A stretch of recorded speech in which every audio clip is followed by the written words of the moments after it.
How do you look at your own art? Do you accept it without fail, or do you constantly revisit it and challenge yourself to do better? That's the question that comes to mind when looking at Ed Sheeran's album Bad Habits, which was recently released in March 2019. With his previous album selling over 32 million copies and him winning 3 Grammy Awards in 2018, it's easy to see why he would fall into a comfortable rut of writing the same type of songs over and over again. But should this be the case? Does he deserve a free pass? Why I liked it. I liked the song Bad Habits because it's catchy and has a good beat. I think that even though the song is about his bad habits, it still has a positive message. He says, "I don't smoke weed but I'm starting to feel like I need to," which means he may be experiencing withdrawal from other substances and this is him realizing it. Also he talks about how ain't nobody got time for your life story.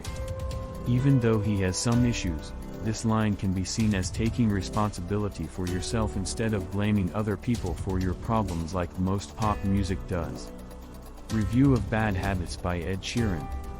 Why it wasn't perfect. Bad Habits by Ed Sheeran is not perfect. In fact, it has a few problems that will hopefully be fixed in the future. But most importantly, this album shows how talented Ed Sheeran is as an artist and how he knows his own limitations. He admits to making mistakes on this album but also hopes for improvement in the future. It may not be flawless, but if you're looking for pop music with actual substance, then look no further than Bad Habits by Ed Sheeran. One thing that many listeners have taken note of about Bad Habits is its overall honesty about personal failings. There are tracks about alcohol abuse, recovery, and addiction to women who ultimately do nothing more than drag one down. In my opinion, Bad Habits by Ed Sheeran would have been improved had he opted for less bangers, but I understand why some might disagree.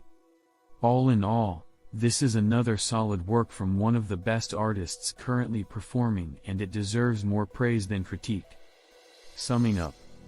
In the end, Bad Habits is a review of Ed's own bad habits.